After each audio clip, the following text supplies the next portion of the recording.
திரு விஜய் தலைமையிலான அரசுக்கு ஆதரவாக இன்றைக்கு வாக்களித்திருக்கிறோம். சில சிறுபான்மை சட்டமன்ற அனைத்து இந்திய அண்ணா திராவிட முன்னேற்ற சிறுபான்மை சட்டமன்ற உறுப்பினர்கள் எதிர்த்து வாக்களித்திருக்கிறார்கள். இது தொடர்பாக முன்னாள் முதலமைச்சர் இன்றைக்கு எடப்பாடி பழனிசாமி அவர்கள் சில பத்திரிகை வாயிலாக சில கருத்துக்களை சொல்லியிருக்கிறார். நான் பொதுச் செயலாளர், அனைத்து இந்திய அண்ணா திராவிட முன்னேற்ற கழகத்தின் பொதுச் செயலாளராக இருக்கிறேன்.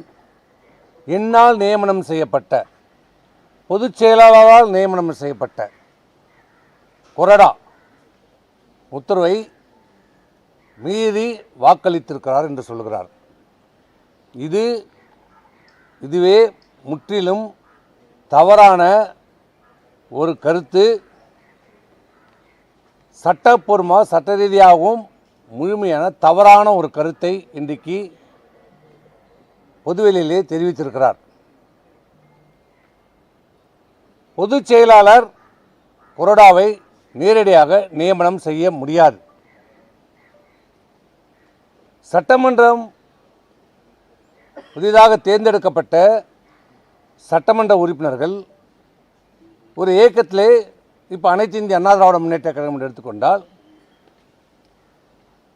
தேர்ந்தெடுக்கப்பட்ட 47 சட்டமன்ற உறுப்பினர்கள் சட்டமன்ற குழு கூட்டம் நடைபெற வேண்டும். அந்த சட்டமன்ற குழு கூட்டத்திலே சட்டமன்ற குழு தலைவர் தேர்ந்தெடுக்கப்பட வேண்டும், துணைத் தலைவர் தேர்ந்தெடுக்கப்பட வேண்டும், கொறடா தேர்ந்தெடுக்கப்பட வேண்டும். இதுதான் சட்டம், இதுதான் மரபு, இதுதான் இதுவரை நடந்திருக்கிறது. ஆனால் இங்கே அவர் சொல்லியிருக்கிற கருத்து அனைத்து இந்திய அண்ணா திராவிட முன்னேற்ற கழகத்தின் பொதுச் செயலாளராகிய நான் நியமனம் செய்த கொறடா. பொதுச் செயலாளர் கொறடாவை நியமனம் செய்ய முடியாது. சட்டமன்ற உறுப்பினர்களால் தேர்வு செய்யப்பட்ட சட்டமன்ற தலைவர், சட்டமன்ற உறுப்பினர்களால் தேர்வு செய்யப்பட்ட கொறடா, இவர்தான் ஒரு கட்சியினுடைய கொள்கை முடிவுகளை இந்த சட்டமன்றத்தில் எப்படி செயல்பட வேண்டும் என்பதை சொல்கின்ற போது அந்த தேர்ந்தெடுக்கப்பட்ட கொறடா அனைத்து சட்டமன்ற உறுப்பினர்களுக்கும் உத்தரவுகளை கொடுப்பார். இதுதான் நடைமுறை. எல்லா கட்சியிலையும் அதான் நடைமுறை, சட்டமன்றத்திலையும் அதுதான், நாடாளுமன்றத்திலையும் அதுதான் நடைமுறை. ஆனால் இன்றைக்கு புதிதாக ஒரு விளக்கத்தை அவர் கொடுத்து கொண்டிருக்கிறார். அவருக்கு தெரியாததில்லை, புரியாததில்லை, ஏற்கனவே பணியாற்றியிருக்கிறார். தன்னுடைய பலவீனத்தை, தங்களுக்கு ஆதரவு இல்லை என்பதை மறைப்பதற்காக இப்படி தவறான ஒரு தகவலை இன்றைக்கு சொல்லி இருக்கிறார். இன்னொன்று, நான் சட்டமன்ற உறுப்பினர்களால் தேர்வு செய்யப்பட்டேன் என்று சொல்லியிருக்கிறார். அது முற்றிலும் பொய், தவறு, உண்மைக்கு புறமான செய்தி, அப்பட்டமான பொய், வடிகட்டிய ஜம்மு காலத்தில் வடிகட்டிய பொய். அவர் சொல்கின்ற சட்டமன்ற உறுப்பினருடைய கையெழுத்தை பெற்றதாக சொல்லுகின்ற அந்த 47 பேர் எப்போ, எங்கே, எதற்காக பெற்றார் என்று அவரால் சொல்ல முடியுமா?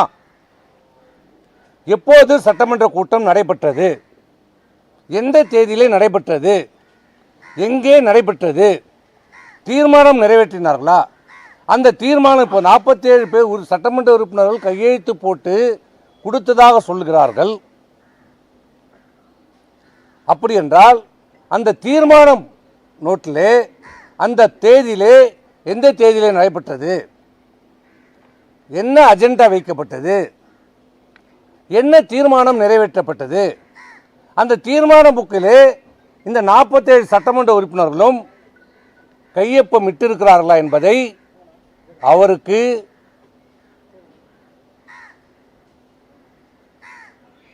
வெளியிட முடியுமா? அதை அந்த தீர்மான புத்தகத்தை வெளியிட தயாராக இருக்கிறாரா? உங்கள் பக்கம் நியாயம் இருந்தால், தைரியம் இருந்தால், உண்மையாக இருந்தால் அந்த தீர்மானத்தை காப்பியை வெளியிட முடியுமா? 47 சட்டமன்ற உறுப்பினர்கள் கலந்து கொண்டு அந்த தீர்மான புத்தகத்திலே கையெழுத்து இட்டதை எந்த தேதியிலே எந்த இடத்திலே கலந்து கொண்டு என்ன தீர்மானம் நிறைவேற்றப்பட்டது, அந்த தீர்மானத்தை நாங்கள் ஏற்றுக்கொண்டோம் என்று கையொப்பமிட்ட அந்த பிரதியை காட்ட முடியுமா? ஏனென்றால் காட்ட முடியாது. ஏனென்றால் அப்படி ஒரு கூட்டமே நடைபெறவில்லை.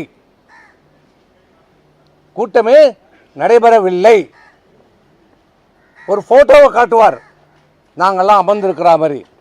அது கூட்டமில்லை.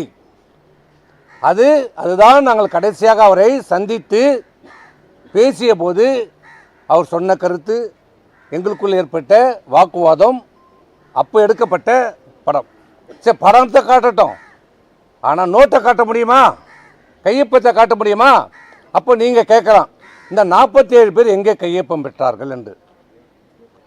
அது வேறு நோக்கத்திற்காக வேறு இடத்திலே அனைத்து சட்டமன்ற உறுப்பினர்களும் பாண்டிச்சேரியிலே தங்க வைக்கப்பட்டிருந்த போது, உங்களுக்கு எல்லோருக்கும் தெரியும், அன்றைக்கு முன்னாள் முதலமைச்சர் அவர்கள் பாண்டிச்சேரிக்கு சென்றார்.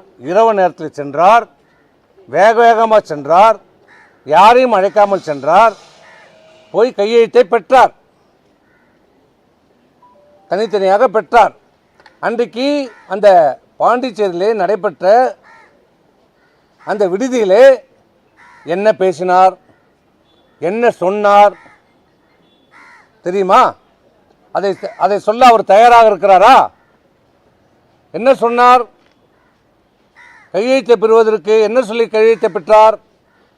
நான் மேலே பேசிவிட்டேன், மேலே சம்மதம் சொல்லிவிட்டார்கள், நாம் ஆட்சி அமைக்கிறோம், நான் முதலமைச்சராக ஆகப் போகிறேன், திமுக நமக்கு வெளியிலிருந்து ஆதரவு தருகிறது,